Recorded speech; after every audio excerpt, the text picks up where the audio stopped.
ବଣମଲ୍ଲି ବଣରେ ଫୁଟି ମଉଳି ଯିବା ସମସ୍ତେ ଦେଖନ୍ତି, ହେଲେ ବଣମଲ୍ଲି ଆଜି ପ୍ରସ୍ଫୁଟିତ ହେଉଛି ଏବଂ ଚାରିଦିଗ ମହକି ଉଠୁଛି। ଆଦିମ ଜନଜାତି ଦିଦାଇ ସମ୍ପ୍ରଦାୟର ପ୍ରଥମ ଡାକ୍ତରୀ ଛାତ୍ରୀ ଭାବେ ଯିଏ ନିଟ୍ କ୍ଲିୟର କରିଛନ୍ତି ସିଏ ହେଉଛନ୍ତି ଚମ୍ପା ରାସ୍ପେଦା। ଚମ୍ପା ରାସ୍ପେଦା ଆମ ସହିତ ଅଛନ୍ତି। କ'ଣ କହିବେ, ମାଲକାନଗିରି ଗୋଟେ ସୁଦୂର ଅଞ୍ଚଳରୁ ଏଠି ଯେତେବେଳେ ବାଲେଶ୍ୱରରେ ଆସିକି କେମିତି ପାଠ ପଢ଼ିଲେ, କେମିତି ନିଜକୁ ପ୍ରିପାରେସନ୍ କଲେ, ଆଉ ଏବେ ଯେଉଁ ନିଟ୍ କ୍ଲିୟର କଲେ ଆଉ ପ୍ରଥମ ଡାକ୍ତର ହେବେ ସେ ଅଞ୍ଚଳରେ ଜଣେ ଛାତ୍ରୀ ହିସାବରେ ବା ଜଣେ ଯୁବତୀ ହିସାବରେ, ତ କ'ଣ କହିବେ? प्रथमे मो सक्सेस पचर मार्गदर्शक दर्शिका मानक मोर बहुत बहुत धन्यवाद। आ मते जे एटिके आणिकी पहुँचे एते दूर बाट को आनिचंती मोर साइंस टीचर श्रीजुक्त उत्कल केशरी दास को मोर बहुत बहुत शुभेच्छा।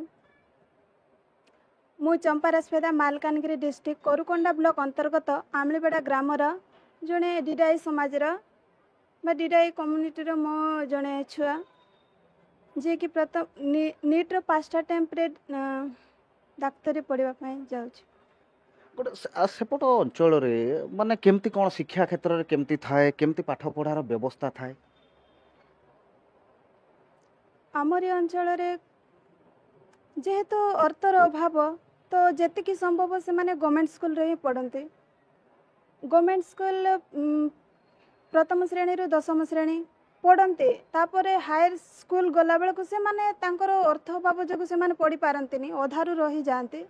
तापर जी जा आंध्र को पढ़ाती, किए घरे रही काम करती, एमती मजूरी काम सब करी तांकर जीवन बिताती। अधा पाठ पढ़ी कि पाठ पढ़ा को क्या पाखे सक्षम न थाए, तांकर सेतिकी सक्षम नाई, सेति लागी से माने अधारू पाठ छाड़ी सब। एमती केते पिला अछंती सेठी जो माने कि अधारू पाठ छाड़ी कि के दादन खटिबा को पड़ी छि, कि पुणी कोन करियो पड़ी छि? मो ग्राम मो गाँ कथा कहबा गले बहुत जन छुआ एबे एबे रिसेंटली माने अधारू पाठ छाड़ी किए 10म श्रेणी पास करी, किए +2 पास करी कि तापर हायर सेकेंडरी स्कूल पाई माने हायर एजुकेशन पाई तांको पाखरे अर्थ अभाव जो से माने आंध्र को बहुत पळैचंते। एटा मो देखिबारे मो गाँ कथा कहूछु। बर्तमान जितने सेठू पाठ पढ़ा पर उत्कल सार जो कहले, उत्कल सार केमिति एठी आनिकी पहुँचेले आउ केते इच्छा प्रकाश कले जे तुमको आनिकी पढ़ेबे और डाक्तरी छात्री बनेबे? मोर उत्कल सारंकर पास्ट देखाई 9th 10th क्लास रे हाई स्कूल पढ़ी से टाइम रे सार सहित मोर देखाई तापर सारंकर ट्रांसफर हो गला, जोगाजोग हो पारानी। बहुत वर्ष पर जब मोर +2 सरी जाइतिला, तापरे +3 भी एडमिशन कर देतिली। सारंक जोगाजोग रे जब आसिला, तापरे घरे कॉल आसिला ना छुआटा भल पढ़ुची, मु चाहूची ताकू माने मेडिकल कोचिंग नेबा पई चाहूची। तो सा घर लोक जब शुणिले एटा माने उत्साहित हो गले, मते भी बहुत खुशी लागिला। तो मो घरे रही जाइतांती फाइनेंशियल अभाव जो माने जदि मो भाई घरे रहउची तो मु पढ़ुची, मु जदि घरे रही जीवो मो भाई पढ़िबो, सेमती पढ़ुतिलो हम। तो एबे सिचुएशन टा भाई घरे रही जाय छी, पढ़ी पारुनी।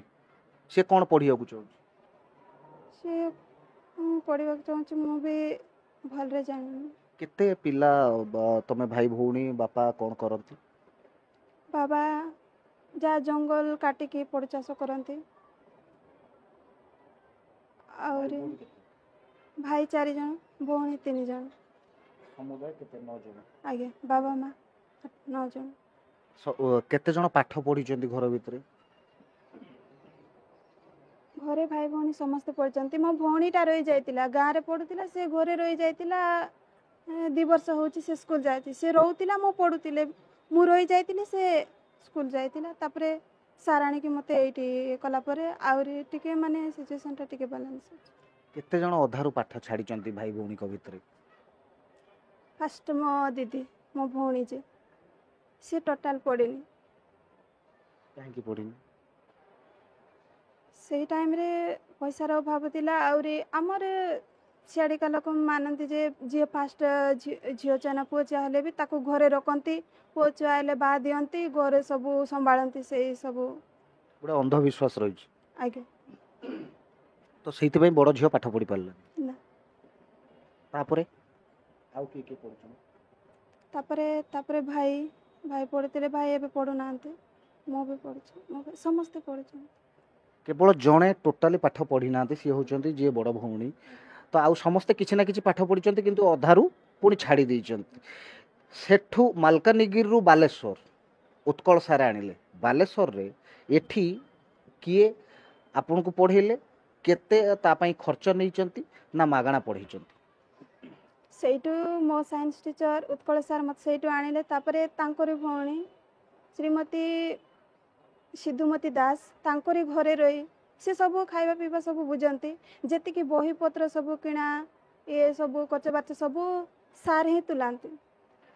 ଆହୁରି ସେଇଠି ରହି ମୁଁ ୟୁରୋଡପ୍ କୋଚିଂ ସେଣ୍ଟରରେ କୋଚିଂ ନେବା ପାଇଁ ଆସିଥିଲି। ଫାଷ୍ଟ ମୋତେ ବହୁତ ମୋଟିଭେଟ୍ ସାର୍ କରାଉଥିଲେ। ପ୍ରଥମେ ଆସିଲେ ମୁଁ ନର୍ଭସ୍ ହେଇଯାଉଛି, କିଛି ପଚାରି ପାରୁନି, ମୁଁ ମାନେ ଡାଉଟ୍ କ୍ଲିୟର୍ ବି କରିପାରୁନି, ମୋତେ ବହୁତ ଡର ଲାଗୁଥିଲା। ହଁ, ମୁଁ ଏତେ ବଡ଼ ଇଏରେ ମୁଁ କେବେ ଫେସ୍ କରିପାରୁନି, ତ ନିଜର ପ୍ରୋବ୍ଲେମ୍ ବି ମୁଁ କହିପାରୁନଥିଲି କାହାରିକୁ। ତାପରେ ଧୀରେ ଧୀରେ ସାର୍ ମାନେ କହିଲେ, ଛୁଆ ଡରୁଛୁ କାହିଁ, ନିର୍ଭୟରେ ତୋର ଡାଉଟ୍ କ୍ଲିୟର୍ଟା କରିବୁ। ଯଦି କ୍ଲାସରୁମ୍ରେ ତୋତେ ଲାଜ ଲାଗୁଛୁ ସମସ୍ତଙ୍କ ଆଗରେ କହିବା ପାଇଁ, ତାହେଲେ ତୁ ଆସିକି ପର୍ସନାଲି ଡାଉଟ୍ କ୍ଲିୟର୍ କରିକି ଯିବୁ, ଯେଉଁ ସାର୍ଙ୍କର ଯେଉଁ ଡାଉଟ୍ ଅଛି। ଏମିତି ସବୁ କହି ମୋତେ ମୋଟିଭେଟ୍ କରାଉଥିଲେ। ୟୁରୋଡପ୍ରେ ଯେଉଁ କୋଚିଂ ଦେଉଥିଲେ ମାଗଣା ନା ପଇସା ନେଉଥିଲେ? ମୁଁ ଜାଣିନି ମୋ ସାର୍ କେବେ ଡିମାଣ୍ଡ କରିଛନ୍ତି ପଇସା? ନା, କେବେ ଡିମାଣ୍ଡ କରିନାହାନ୍ତି। ଆଡମିସନ୍ କରିବେ, କ'ଣ କରିବେ, ତା ପାଇଁ କିଛି ପ୍ରିପାରେସନ୍ କଲେଣି? FM medical college Balasore. ସବୁଠୁ ବଡ଼ କଥା ହେଲା ମାଲକାନଗିରିର ଭାଷା ଗୋଟେ ପ୍ରକାର, ବାଲେଶ୍ୱରର ଭାଷା ଗୋଟେ ପ୍ରକାର। ଯେତେବେଳେ ପ୍ରଥମ ବାଲେଶ୍ୱରକୁ ଆସିଲ, ଯେ ଏଠିକାର ଭାଷାକୁ ନେଇକି କେତେ ମାନେ ନିଜକୁ ଆଡ଼ଜଷ୍ଟ କଲ, ପୁଣି ନିଜର ଯେଉଁ ମନର ଭାଷାଟାକୁ କେମିତି ବୁଝେଇଲ? ମୁଁ ଯେବେ ଫାଷ୍ଟ କ୍ଲାସ୍ଟା ଆସିଲି, ମୋତେ ଟିକେ ସ୍ପିଡ୍ ହେଇଗଲେ ବି ମୋର ପ୍ରୋବ୍ଲେମ୍ ହେଉଥିଲା, ମୁଁ ଧରି ପାରୁନଥିଲି। ତାପରେ ଲାଗିଲା ମୁଁ ଲାଷ୍ଟରେ ସବୁବେଳେ ଲାଷ୍ଟରେ ବସେ। ସାର୍ମାନେ କୁହନ୍ତି, ଛୁଆ ତୁ ଯଦି ଧରି ପାରୁନୁ ତ ପଛ ବେଞ୍ଚରେ ବସେନି, ଆଗକୁ ପଳେଇ ଆସେ, ଟିକେ ସାହସ କରେ କହିବା ପାଇଁ, ଏମିତି ସବୁ କୁହନ୍ତି, ମୋଟିଭେଟ୍ କରନ୍ତି। ଡାକ୍ତର ହେବା ପରେ ପ୍ରଥମ ଲକ୍ଷ୍ୟ କ'ଣ ରହିବ? ଡାକ୍ତର ହେବା ପରେ ମୋର ପ୍ରଥମ ଲକ୍ଷ୍ୟ ମୋ ଅଞ୍ଚଳକୁ ହିଁ ଯାଇକି ସେବା କରିବି। ନିଜ ଅଞ୍ଚଳକୁ ସେବା କରିବ, ଠିକ୍ ଅଛି। ନିଜ ଅଞ୍ଚଳକୁ ପ୍ରଥମେ ଶିକ୍ଷିତ କରିବାର ଆବଶ୍ୟକତା ଅଛି। ସେମାନେ କେମିତି ଠିକ୍ ଶିକ୍ଷା ପାଆନ୍ତୁ, ଶିକ୍ଷା ପାଇଲେ ତ କିଏ ଡାକ୍ତର ହେବ, କିଏ ଇଞ୍ଜିନିୟର ହେବ, ସେଥିପ୍ରତି କ'ଣ ନେବ, ତମେ କେତେ ଯତ୍ନବାନ ହେବ? ମୁଁ ତ ମୋ ମୂଳରୁ ମୋ ଗାଁକୁ ଦେଖିକି ଆସିଛି ଯେ ଶିକ୍ଷାର ବହୁତ ଅଭାବ। ମେନ୍ ଜରୁରୀ ବୁଝିବା ପାଇଁ ହେଲେ ଶିକ୍ଷାଟା ବହୁତ ମହତ୍ତ୍ୱପୂର୍ଣ୍ଣ। ଏଇଟା ମୁଁ ବି ନିଜେ ବୁଝି ସାରିଛି। ତ ସେ ଶିକ୍ଷାକୁ କେମିତି ବାଣ୍ଟିବ? ମୁଁ ଭାବୁଛି ଯେତିକ ବି ଗାଁ ଛୁଆମାନେ ସବୁ ଅଛନ୍ତି, ଘରେ ରଖୁଛନ୍ତି, ସେମାନଙ୍କୁ ବୁଝେଇବି। ଫାଷ୍ଟ ସ୍କୁଲ୍ ନେଇ ଛାଡ଼ି ଦିଅନ୍ତୁ, ଗଭର୍ଣ୍ଣମେଣ୍ଟ ସ୍କୁଲ୍, ସେଇଠି ତ ମାଗଣାରେ ସବୁ ମିଳିପାରିବ, ସବୁ ବୁଝେଇବି। କିଛି ପ୍ରୋବ୍ଲେମ୍ ହେବନି, ଘରେ ରହିକି ବି ସେମାନେ ଛୋଟ ପିଲାମାନେ କିଛି କାମ କରିପାରିବେନି, ତ ଅଯଥାରେ ଘରେ ରହି ଟାଇମ୍ ୱେଷ୍ଟ କରିବା ବଦଳରେ ସ୍କୁଲ୍ ନେଇକି ଛାଡ଼ନ୍ତୁ, ଏମିତି ସବୁ। ଆଜ୍ଞା, କିଛି ନା କିଛି। ଏବେ ମୋ ଗାଁରେ ବି ମାନେ ଭାଇ ଭଉଣୀ ବି ଅଧା ଶିକ୍ଷିତ ଅଛନ୍ତି, ସେମାନେ ବି ବୁଝଉଛନ୍ତି ଛୁଆକୁ ଫାଷ୍ଟ ସ୍କୁଲ୍ ନେଇକି ଛାଡ଼ିବା, ତାପରେ ଯାଇ ଯାହା କହୁଛୁ। ଗୋଟେ କଥା ହେଉଛି, ଯେତେବେଳେ ସେଠି ନିଜ ଗାଁରେ ଯେତେବେଳେ କାହାର ଦେହ ଖରାପ ହୁଏ, ସେମାନେ ତ ଔଷଧ ଚିହ୍ନି ପାରୁନଥିବେ, ଖାଇପାରୁନଥିବେ, ସେସବୁ ସମସ୍ୟା କାହିଁକିନା ଯେହେତୁ ପାଠ ପଢ଼ି ନାହାନ୍ତି ବା ଶିକ୍ଷା ସେତିକି ନାହିଁ, ତ ସେଇ ସବୁ ଅନ୍ତତଃ ଗୋଟେ ମିନିମମ୍ ଶିକ୍ଷା ପାଇଁ କ'ଣ କରିବାକୁ ଆବଶ୍ୟକତା ଅଛି? ସେମାନେ ମେଡ଼ିସିନ୍କୁ ଚିହ୍ନି ପାରନ୍ତିନି। ଆମ ଗାଁରେ ଅଛନ୍ତି ଯେଉଁମାନେ ଆଶାପାଶା ବି ଅଛନ୍ତି, ସେମାନେ ପଢ଼ିନାହାନ୍ତି କିଛି। ଥରେ ମୋତେ ପଚାରିଥିଲେ ମେଡ଼ିସିନ୍ଟା କ'ଣ ସବୁ, ମୁଁ ଭାବିଲି ଏଇଥିପାଇଁ ବୋଧେ ଲୋକେ ଡରିକି ଖାଉନାହାନ୍ତି, ତ ମେଡ଼ିସିନ୍କୁ ଫିଙ୍ଗି ଦେଉଛନ୍ତି। ମୁଁ ମୋ ନିଜ ମା' କଥା କହୁଛି, ମୋ ମା' ବି ମେଡ଼ିସିନ୍ ଖାଇବାକୁ ଡରେ। ଛୁଆ ମୁଁ କେଇଟା ପରେ କେଉଁଟା ଖାଇବି, ସିଏ ଡରିଯାଏ। ମୁଁ ଦିନେ 2 ଦିନ ନଥିଲେ ବି ସିଏ ଖାଇବନି, ସିଏ ଡରିଯିବ, କେଉଁଟା ପରେ କେଉଁଟା ଖାଇଦେଲେ କ'ଣ ହେଇଯିବ ନା କ'ଣ, ସବୁ ଏମିତି। କେମିତି ଭଲ?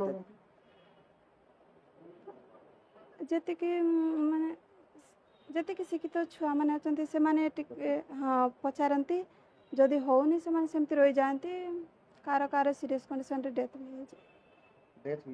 ହେଇଛି। ମାନେ ଔଷଧ ନ ଖାଇକି? ଆଜ୍ଞା। ତ कौन माने को प्रकार डेथ होची ମ୍ୟାଲେରିଆ ଆଉ गर्भवती महिला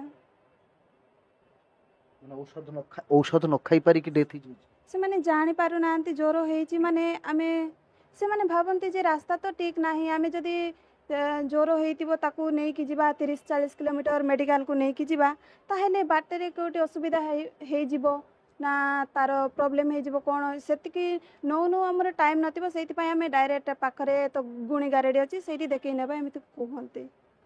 ତ ମାନେ ଶିକ୍ଷାର ଅଭାବ ଯୋଗୁଁ ଗୁଣି ଗାରେଡ଼ି ଅନ୍ଧବିଶ୍ୱାସଟା ବଢ଼ିଛି ନା। ଆଜ୍ଞା ତ ଏ ଶିକ୍ଷାକୁ ନେଇକି ପ୍ରଥମ ତ ସେଠି ଶିକ୍ଷାର ଆଲୋକ ଜଳେଇବା ପାଇଁ ନିଜ ଯାଇକି ସଚେତନତା କରିବାର ଆବଶ୍ୟକତା ଅଛି ଲୋକମାନଙ୍କୁ। ଆଜ୍ଞା କେମିତି କରିବ ସଚେତନ? ମୁଁ ମୋ ଗାଁକୁ ଫାଷ୍ଟ ମୁଁ ସଚେତନ କରେଇବି। ଆଜ୍ଞା ନିଶ୍ଚିତ ଭାବେ ଶୁଣୁଥିଲେ ଯେଉଁ କୋହ ରହିଛି ତାଙ୍କ ମନରେ ଯେ ନିଜ ଗାଁ ଲୋକ ଔଷଧ ଖାଇପାରୁନାହାନ୍ତି କାହିଁକି ନା ସେତିକି ସେ ଜାଣିପାରୁନାହାନ୍ତି ସେ ଔଷଧ କେତେବେଳେ କ'ଣ ଖାଇବାକୁ ପଡ଼ିବ। ଏଥିପାଇଁ ମଧ୍ୟ ଅନେକ ଗର୍ଭବତୀ ମହିଳାଙ୍କର ମୃତ୍ୟୁ ହେଇଛି। କିଏ ପୁଣି ମ୍ୟାଲେରିଆରେ ପଡ଼ି କିଏ ପୁଣି ଡାଇରିଆରେ ପଡ଼ି ମୃତ୍ୟୁ ମୁଖରେ ପଡ଼ିଛନ୍ତି। ତେଣୁ ପ୍ରଥମ ଯଦି କହିବା ମହିଳା ଡାକ୍ତର ଭାବେ ତାଙ୍କ ସମ୍ପ୍ରଦାୟର ଚମ୍ପା ରେସ୍ପେଦା ଆଗକୁ ଡାକ୍ତର ହେବାକୁ ଯାଉଛନ୍ତି। ଡାକ୍ତର ହେଲେ ତାଙ୍କ ଅଞ୍ଚଳର ସେବା କରିବେ ବୋଲି ମଧ୍ୟ ସେ କହୁଛନ୍ତି। କିନ୍ତୁ ତାଙ୍କ ପ୍ରଚ୍ଛଦ ପଟରେ ଯେଉଁମାନେ ସହଯୋଗ କରିଛନ୍ତି ସେ ଇରୋଡ କୋଚିଂ ସେଣ୍ଟର ହେଉ କିମ୍ବା ଉତ୍କଳ ସାର୍ ହୁଅନ୍ତୁ ସେମାନଙ୍କର ଏ ସହଯୋଗ ନିଶ୍ଚିତ ଭାବେ କେଉଁ ଏକ ଯେଉଁ ରହିଛି ଅପହଞ୍ଚ ଇଲାକା ସେ ଇଲାକାରେ ଆଲୁଅ ପ୍ରଦାନ କରିବାରେ ସହାୟକ ହେବ ନିଶ୍ଚୟ। ବାଲେଶ୍ୱରରୁ ଜୀବନଜ୍ୟୋତି ନାୟକ, ଇଟିଭି ଭାରତ।